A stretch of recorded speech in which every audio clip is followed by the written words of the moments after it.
बिस्मिल्लाहिर्रहमानिर्रहीम chemistry part 2 chapter 8। तो आज की इस वीडियो के अंदर हमने प्रिपरेशन ऑफ अल्केन्स के बारे में डिस्कस करना है। वैसे तो बहुत से मेथड हैं अल्केन्स को प्रिपेयर करने के, लेकिन टेक्स्ट बुक के मुताबिक जो मेथड आपके टेक्स्ट बुक में है उन्हीं को हमने यहाँ पे डिस्कस करना है। तो बात करते हैं अल्केन्स की। तो अल्केन्स को पैराफिन्स भी कहते हैं। अब पैराफिन जो है ये two Latin word number 1 is पैरम, जिसका मतलब है लिटल, और सेकंड पे है अफिन्स, जिसका मतलब है रिएक्टिविटी। तो अल्केन्स या पैराफिन्स का जो मतलब बना वो ये बना कि alkanes are least reactive organic compound. ये लीस्ट रिएक्टिव क्यों है इसकी अभी हम बात करते हैं। दूसरी चीज यहाँ पे जर्नल फार्मूला हाइड्रोकार्बन्स के अल्केन्स के कंपाउंड जो है उनको फाइंड करने का, डिटरमाइन करने का जो फार्मूला है वो है CnH2n+2। यानी यहाँ पे आपके पास 1 2 3 4 एंड सो ऑन हो सकता है। जैसे ये एग्जांपल CH4, इसको मीथेन, या आपने कॉमन नेम के अंदर पढ़ा था इसको मार्श गैस भी कहते हैं क्योंकि ये मार्श प्लेस से ड्राई हुई थी। उसके बाद ये बहुत इंपॉर्टेंट बात कि अल्केन्स आर सैचुरेटेड हाइड्रोकार्बन। अब सैचुरेटेड क्या होते हैं? सैचुरेटेड वो आपके पास कंपाउंड्स होते हैं जिनकी जो वैलेंसी होती है वो सेटिस्फाई होती है। अब सेटिस्फाइड मींस कैसे कि जैसे ये कार्बन है, इसके 4 बॉन्ड बन रहे हैं, टेट्रा वैलेंसी है, यानी कि कार्बन या सैचुरेटेड हाइड्रोकार्बन्स के इसके अंदर जो एंगल है वो है 109.5, और इसकी जो शेप है वो है आपके पास टेट्राहेड्रल। तो ये दो बातें भी आपने इसके अंदर मेंशन करनी है। और दूसरा वैलेंसी इसकी सेटिस्फाइड है, इसलिए हम इसको कहते हैं सैचुरेटेड हाइड्रोकार्बन। अब देखो बस सैचुरेटेड सॉल्यूशन के अंदर आप ये देखते हैं कि जब आप सॉल्वेंट के अंदर सोल्यूट ऐड करते जाते हैं और एक स्टेज ऐसी आती है कि जब उसके अंदर मजीद सोल्यूट जो है वो डिसॉल्व नहीं होता, तो आप उसे कहते हैं कि ये सैचुरेटेड सॉल्यूशन है। मतलब इसके अंदर मजीद जो है वो और सोल्यूट डिसॉल्व नहीं हो सकता। तो इस केस में भी यही है कि ये कार्बन जो है फुली सेटिस्फाइड है, इसमें 4 बॉन्ड बने हुए हैं। तो अब इसके साथ बॉन्ड बनाना या इसका जो बॉन्ड तोड़ना वो मुश्किल होता है। तो इस वजह से हम इनको कहते हैं कि they are least reactive organic compound. तो सैचुरेटेड हाइड्रोकार्बन का मतलब कि ये इसकी जो वैलेंसी है वो सेटिस्फाई है, और साथ में इसका एंगल और ये शेप के आपके पास जो अल्केन्स हाइड्रोकार्बन्स होंगे उनके अंदर जो एंगल होगा वो क्या होगा 109.5, और इसकी शेप टेट्राहेड्रल होगी। और हाइब्रिडाइजेशन की अगर आप बात करें तीसरी चीज इसके अंदर, तो इसकी जो हाइब्रिडाइजेशन है वो है sp3 हाइब्रिडाइजेशन। और हाइब्रिडाइजेशन 7 चैप्टर के अंदर आपने पढ़ा हुआ है हाइब्रिडाइजेशन sp2 sp3 या sp होती है। नेक्स्ट अब बात करते हैं जनरल मेथड ऑफ प्रिपरेशन कि आप अल्केन्स को कैसे प्रिपेयर कर सकते हैं। तो number 1 is hydrogenation of unsaturated hydrocarbon. तो डियर स्टूडेंट, पहली चीज कि आप अगर इसकी हेडिंग्स को अंडरस्टैंड कर लेते हैं, इसकी हेडिंग्स को आप अच्छे से समझ लेते हैं, तो आपके लिए ये रिएक्शन जो है ये बहुत ही आसान हो जाएगा। तो हाइड्रोजिनेशन मींस के यहाँ पे जो इसका मतलब जो बना वो ये बना एडिशन ऑफ हाइड्रोजन, कि हाइड्रोजन का ऐड होना। अब हाइड्रोजन कौन सी आपको पता है? हाइड्रोजन जो है वो आपके पास H2 की फॉर्म में भी होती है, वो आपके पास H पॉजिटिव की फॉर्म में भी होती है, वो आपके पास H नेगेटिव, और वो आपके पास H एटॉमिक फॉर्म में भी, यानी कि ये मॉलिक्यूलर हाइड्रोजन है, ये आपके पास प्रोटॉन है, ठीक है, H positive H negative hydride ion है, और ये नेसेंट हाइड्रोजन। तो कौन सी हाइड्रोजन आपने इसके अंदर ऐड करनी है? तो वो है मॉलिक्यूलर हाइड्रोजन। और आपको याद होगा आपने फर्स्ट ईयर के अंदर इलेक्ट्रोकेमिस्ट्री के अंदर ये पढ़ा था, एक प्रोसेस होता है ऑक्सीडेशन और दूसरा होता है रिडक्शन। अगर इसमें हाइड्रोजन और ऑक्सीजन की बात करें तो एडिशन ऑफ हाइड्रोजन इसको हम क्या कहते हैं, इसे हम रिडक्शन प्रोसेस भी कहते हैं। तो हाइड्रोजिनेशन यानी कि हाइड्रोजन, और एशन का मतलब होता है प्रोसेस, यानी कि जो वो प्रोसेस हो रहा होता है, जो अमल हो रहा होता है उसे एशन कहते हैं। तो हाइड्रोजिनेशन का मतलब ये हुआ कि एडिशन ऑफ हाइड्रोजन, या इसी प्रोसेस को हम रिडक्शन प्रोसेस भी कहते हैं कि हाइड्रोजन का ऐड होना। अब किसके अंदर, अनसैचुरेटेड हाइड्रोकार्बन। सैचुरेटेड की बात होगी तो अनसैचुरेटेड हाइड्रोकार्बन आपके पास क्या हो सकते हैं कि जिसकी आपके पास जो कार्बन है वो डबल बॉन्ड भी हो सकता है, इसके अंदर जो कार्बन है वो ट्रिपल बॉन्ड भी हो सकता है। मींस के ये आपके पास अल्कीन्स और ये आपके पास अल्काइंस, इनको हम अनसैचुरेटेड हाइड्रोकार्बन्स कहते हैं। इनकी वैलेंसी जो है वो सेटिस्फाई नहीं है, ये जो है अनसैचुरेटेड डबल या ट्रिपल बॉन्ड बनाते हैं।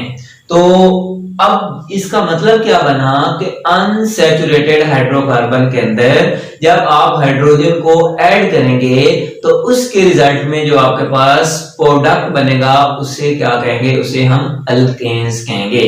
तो अल्केन्स को प्रिपेयर करने का मेथड हाइड्रोजिनेशन में ये होगा कि आप अनसैचुरेटेड हाइड्रोकार्बन के अंदर जब भी हाइड्रोजन को ऐड करेंगे तो उसके रिजल्ट में आपके पास सैचुरेटेड हाइड्रोकार्बन्स बनेंगे, जिसको हम क्या कहते हैं, अल्केन्स कहते हैं। तो पहला रिएक्शन है सेबेटायर-सैंडर रिएक्शन।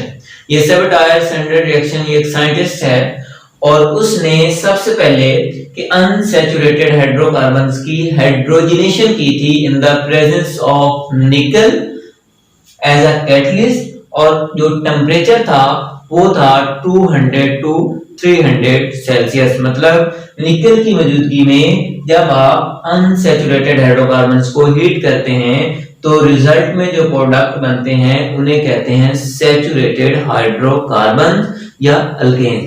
तो जनरल रिएक्शन में अगर हम देखें तो यहाँ पे आप देखें जनरल रिएक्शन आपके पास अल्कीन्स है।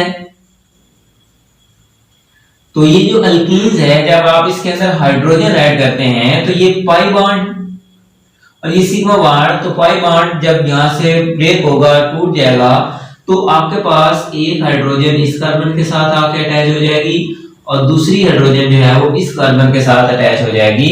तो यहाँ पे देखें RCH है, तो यहाँ पे CH2 और डॉट बॉन्ड CH3 हो जाएगा और इसको आप क्या कहते हैं, इसको आप कहते हैं दीज आर अल्केन्स। और ये आपके पास क्या है, सैचुरेटेड है और ये आपके पास क्या है, अनसैचुरेटेड। तो हुआ क्या कि जब आप निकल की मौजूदगी में हाइड्रोजन H2 मॉलिक्यूल्स को ऐड करते हैं तो वो इस अल्कीन्स की जो पाई बॉन्ड है उसको तोड़कर उसके साथ हाइड्रोजन जो है वो बॉन्ड बना लेता है और इसलिए हम ये कहते हैं कि these process are called hydrogenation. इसी तरह एक एग्जांपल ये लेते हैं कि आपके पास इथीन है, इथीन के अंदर आप हाइड्रोजन देखें यहाँ पे ऐड करेंगे तो जब ये बॉन्ड यहाँ से टूटेगा तो एक हाइड्रोजन इसके साथ और एक हाइड्रोजन, तो ये आपके पास क्या बन जाएगा, ये आपके पास इथेन बन जाएगा। इसी तरह इथाइन ट्रिपल बॉन्ड यहाँ पे देखें तो ये आपके पास पहले एक बॉन्ड टूटेगा, ठीक है, तो यहाँ पे जो हाइड्रोजन है वो 2 मोल्स लेंगे, मतलब 4 हाइड्रोजन यहाँ पे ऐड होंगे। तो एक बॉन्ड टूटेगा, ठीक है, 2 हाइड्रोजन, फिर दूसरा बॉन्ड टूटेगा तो फिर 2 और हाइड्रोजन उसके साथ ऐड हो जाएंगे और यहाँ पे जो आपको प्रोडक्ट मिलेगा उसे हम बोलते हैं इथेन, ठीक है। ये आप कार्बन जो है वो बढ़ा भी सकते हैं, कम भी कर सकते हैं। तो इन दोनों के अंदर जो बात याद रखने वाली है वो ये देखें कि जब आप इथीन के अंदर देखेंगे तो इसका 1 मोल जो है वो इसके 1 मोल के साथ रिएक्ट करेगा। लेकिन अगर आप बात करेंगे इथाइन की तो इथाइन का जो 1 मोल है उसके लिए 2 मोल्स ऑफ हाइड्रोजन मॉलिक्यूल्स की जरूरत होगी। तो इसका अगर मैकेनिज्म आपने थोड़ा सा समझना है तो वो होता इस तरह है कि जब निकल सॉलिड फॉर्म में कि निकल के ऊपर ये आपका अनसैचुरेटेड हाइड्रोकार्बन्स उसके ऊपर आता है, उसकी सरफेस के ऊपर एब्जॉर्ब होता है तो जो पाई बॉन्ड है वो वीक हो जाता है और टूट जाता है और इसी के साथ ये हाइड्रोजन जो है ये भी उसी निकल के ऊपर एब्जॉर्ब होके इनके दरमियान जो सिग्मा बॉन्ड है वो टूट जाता है और ये जो हाइड्रोजन है ये इस कार्बन के पास आके बॉन्ड बना लेते हैं और कौन सा बॉन्ड बनाते हैं, सिग्मा बॉन्ड बना लेते हैं। तो ये इसका ये मैकेनिज्म है कि किस तरह पाई बॉन्ड टूटता है और उस जगह पे जाके दो हाइड्रोजन के मॉलिक्यूल जो हैं, एक हाइड्रोजन इस कार्बन के साथ, दूसरा हाइड्रोजन इस कार्बन के साथ बॉन्ड बना लेता है। तो अगर आप ये देखें कि एक पाई बॉन्ड टूटा और दो सिग्मा बॉन्ड बने, तो अब बॉन्ड जब टूटता है तो उसके लिए आपको एनर्जी क्या होती है, देना पड़ती है। लेकिन जब बॉन्ड बनता है तो एनर्जी रिलीज होती है। तो दो सिग्मा बॉन्ड यहाँ पे बन रहे हैं, लिहाजा आपके पास जो हाइड्रोजिनेशन प्रोसेस है ये आपने याद रखना है। ये हाइड्रोजिनेशन प्रोसेस, इसको आप अनसैचुरेटेड, इसको आप एक्सोथर्मिक रिएक्शन भी कहते हैं, इसलिए कि इसके अंदर जो हीट है वो इवॉल्व हो रही है।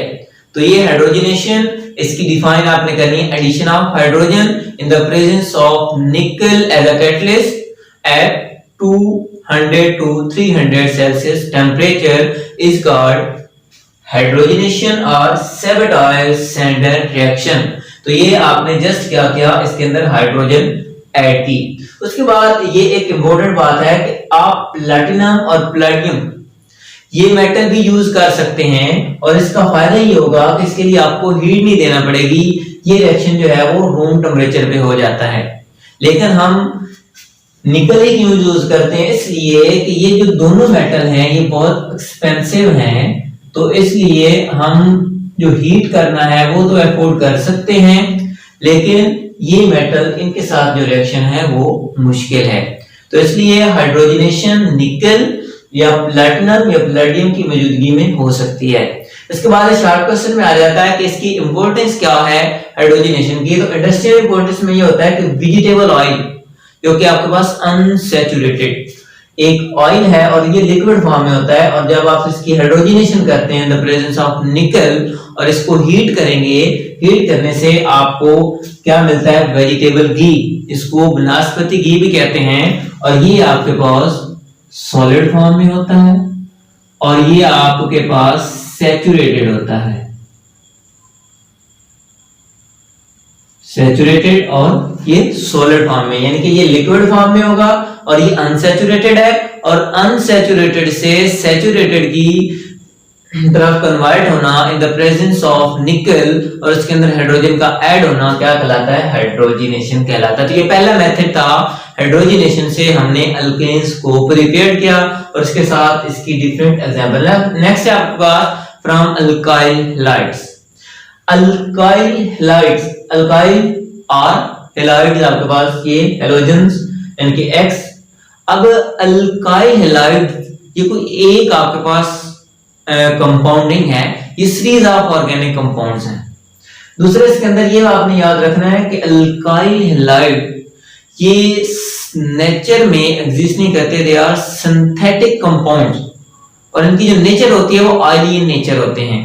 तो अल्काइल हैलाइड से आप किस तरह अल्कीन्स प्रिपेयर कर सकते हैं, उसका पहला मेथड है कि when alkyl halide is treated with zinc, और zinc is a reducing agent in aqueous acid. Aqueous acid का वर्ड यहाँ पे ये यूज केस लिए मैंने किया है कि फॉर एग्जांपल एक्वस एसिड जो है Cl, जब आप इसको वाटर के अंदर डिसॉल्व करते हैं तो ये आयंस के अंदर Cl और H पॉजिटिव के अंदर टूट जाता है, तो इसको हम एक्वस एसिड बोलते हैं। एग्जांपल एक जनरल रिएक्शन आपके पास ये एक अल्काइल हैलाइड है और जब आप इस जिंक और साथ में एक्वस एसिड यूज करेंगे तो क्या होगा कि जिंक जो है यहां से आप इसका ये देखें,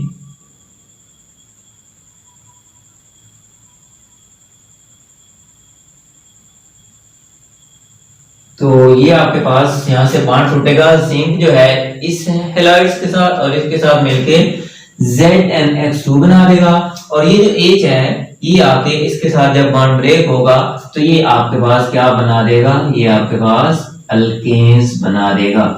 तो ये आपके पास पहला मेथड कि किस तरह अल्काइल हैलाइड्स को आप जिंक के साथ ट्रीट करवाते हैं और जिंक जो है वो रिड्यूसिंग एजेंट है, ठीक है, और इससे ये जो जिंक है वो इस हैलाइड्स के साथ बॉन्ड बना लेगा और ये जो आपके पास R है मींस के मिथाइल भी हो सकता है, इथाइल भी हो सकता है, प्रोपाइल भी हो सकता है, और ये इस आपके पास जो हाइड्रोजन है इसके साथ आके बॉन्ड बना लेगा, तो आपको यहाँ पे अल्केन। एक और एग्जांपल यहाँ पे आपके पास मिथाइल आयोडाइड। एक बहुत ही इंपॉर्टेंट पॉइंट यहाँ पे आपने याद रखना है कि जो आपके पास हैलाइड यहाँ पे होगा, आपने उसका एक्वस एसिड जो है वो भी वही लेना है। ये नहीं है कि आप यहाँ पे क्लोरीन ले लें, आप यहाँ पे ब्रोमीन ले लें, तो फिर वो आपका रिएक्शन नहीं होगा। यहाँ पे अगर आयोडाइड है तो यहाँ पे भी आपने आयोडाइड ही लेना है, एक्वस एसिड भी आपने उसी हैलाइड्स का लेना है। तो इसमें भी वही होगा कि आपके पास यहाँ पे देखें, ये इसके साथ यहां से बॉन्ड ब्रेक और ये आपके पास मीथेन बन जाएगा, और साथ में आपको जिंक आयोडाइड मिल जाएगा। तो ये आपने क्या किया कि अल्काइल हैलाइड को जिंक के साथ in the presence of aqueous acid treat किया, तो आपको क्या मिले, अल्केन्स मिले। इसी का एक दूसरा स्टेप है हाइड्रोजिनोलाइसिस। इसको अलग-अलग मींस के हाइड्रोजन ओलाइसिस। अब हाइड्रोजिनोलाइसिस का मतलब क्या है, इसका मतलब लाइसिस का मतलब होता है किस चीज का टूटना, स्प्लिट होना, कि इसके अंदर जो हाइड्रोजिनेशन हो रही है वो इधर भी हाइड्रोजिनेशन रही है, लेकिन इसके अंदर जो हाइड्रोजिनेशन हो रही है अकम्पनीड बाय बॉन्ड क्लीवेज। इसके अंदर जो बॉन्ड क्लीवेज होगा, बॉन्ड स्प्लिट होगा, और वो आपको यहाँ पे रिप्लेस करेगा हैलाइड्स को। तो ये आपके पास एक एग्जांपल है, और इसका जो रिएजेंट है, इसका जो कैटलिस्ट है वो क्या है, पैलेडियम इन चारकोल। और जब आप इसको हीट करेंगे तो होगा क्या कि यहाँ से जो बॉन्ड है वो स्प्लिट होगा, बॉन्ड क्लीवेज होगी, और इसकी भी बॉन्ड क्लीवेज होगी हीट करने से, और जो एक H है आपके पास वो इस R के साथ आके मिल जाएगा, दूसरा जो है वो इस X के साथ मिलके आपके पास HX, ठीक है, यानी कि HCl भी हो सकता है, आपके पास HBr भी हो सकता है, और साथ में आपको एक अल्केन्स मिल जाएगा। तो ये आपके पास हाइड्रोजिनोलाइसिस के एडिशन ऑफ हाइड्रोजन, लेकिन यहाँ पे जो हाइड्रोजन का एडिशन हो रहा है वो बॉन्ड क्लीवेज से हो रहा है। और बाद ऑफ शॉर्ट क्वेश्चन ये आ जाए कि हाइड्रोजिनेशन और हाइड्रोजिनोलाइसिस में क्या डिफरेंस है, तो उसके अंदर एक तो आपने इनकी कैटलिस्ट का बताना है, दूसरा ये बताना है कि इसके अंदर जो हाइड्रोजन है वो एडिशन ऑफ हाइड्रोजन हुई है, लेकिन यहाँ पे क्या है, यहाँ पे सब्स्टिट्यूशन ऑफ हाइड्रोजन हुई है, कि जो हाइड्रोजन है वो सब्स्टिट्यूट हुई है आके यहाँ पे, और इसके अंदर जो है वो बॉन्ड क्लीवेज हुई है, और सिग्मा बॉन्ड ही टूटा है और सिग्मा बॉन्ड बना है। यहाँ पे क्या हुआ, यहाँ पे पाई बॉन्ड टूटा और उसके बाद सिग्मा बॉन्ड बना। तो ये जस्ट आपको पता होना चाहिए कि हाइड्रोजिनोलाइसिस और हाइड्रोजिनेशन में क्या फर्क है। उसके बाद तीसरा स्टेप है फ्रॉम ग्रिग्नॉर्ड रिएजेंट। ग्रिग्नॉर्ड रिएजेंट, ये साइंटिस्ट एक था विक्टर ग्रिग्नॉर्ड, और इसने ये एक रिएजेंट जिसको आप अल्काइल मैग्नीशियम हैलाइड्स कहते हैं, और इसने ये प्रिपेयर किया, और इसकी इंपॉर्टेंस ये है, कहते हैं कि जो भी ऑर्गेनिक कंपाउंड्स हैं वो इस रिएजेंट से प्रिपेयर्ड किए जा सकते हैं, और 1912 के अंदर इसको नोबेल प्राइज भी मिला। तो इसने सबसे पहले तो ये क्वेश्चन है कि इसने ये ग्रिग्नॉर्ड रिएजेंट प्रिपेयर्ड किस तरह किया। तो जब आप अल्काइल हैलाइड को मैग्नीशियम मेटल के साथ ट्रीट करते हैं इन the presence of anhydrous ether, anhydrous मतलब ड्राई ईथर, उसके अंदर वाटर जो है वो नहीं होना चाहिए, तो एनहाइड्रस ईथर की मौजूदगी में जब ये रिएक्ट करता है तो ये आपके पास RMgX। तो यहाँ पे देखें जो अल्काइल है वो डायरेक्ट मेटल के साथ कंपाउंड बॉन्ड बना रहा है, तो इसलिए हम इसको कहते हैं कि these are called organometallic compound।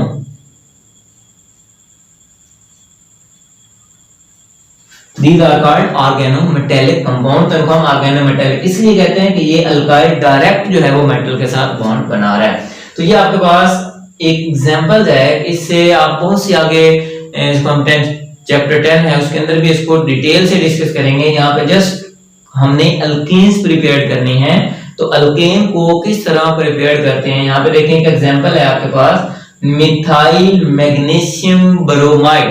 और इसका रिएक्शन कराएंगे वाटर के साथ in the presence of anhydrous ether, तो क्या होगा कि ये मेटल्स की वजह से आपके पास इस कार्बन के ऊपर पोर्शन नेगेटिव आ जाता है और इसके ऊपर पोर्शन पॉजिटिव आ जाता है। तो जब आपके पास इस तरह की सिचुएशन होगी तो ये जो हाइड्रोजन है इनके इधर आके अटैक करेगा, ये OH जो है ये मैग्नीशियम के ऊपर आके अटैक करेगा, तो आपके पास जो CH3 है यहाँ से ये बॉन्ड उठ के ये बना देगा CH4 जो कि आपके पास क्या है, मीथेन है।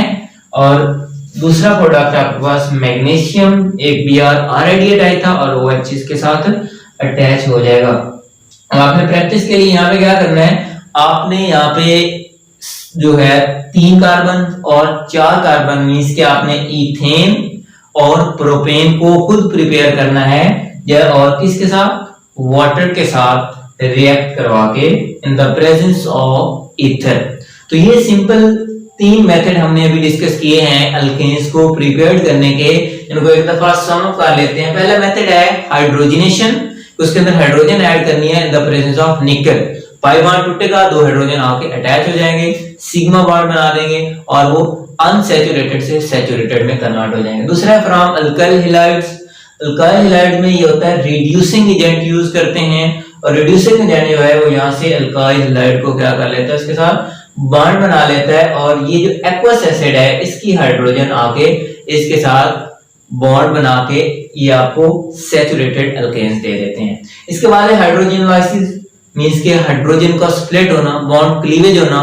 और बॉन्ड क्लीवेज यहाँ से सिग्मा बॉन्ड टूटता है और इस हाइड्रोजन का जो बॉन्ड क्लीवेज होके ये हाइड्रोजन जो है वो इसके साथ आके अटैच हो जाता है और ये जो हैलाइड्स है ये इस हाइड्रोजन के साथ मिलके एक और आपको प्रोडक्ट दे देता है। नेक्स्ट है आपके पास मोस्ट मॉडर्न ग्रिग्नार रिएजेंट। उसमें मैंने ये कहा कि ग्रिग्नार रिएजेंट को ऑर्गेनिक मेटेलिक कंपाउंड भी कहते हैं और इसको प्रिपेयर्ड किस तरह करते हैं, ये आपकी प्रिपरेशन है।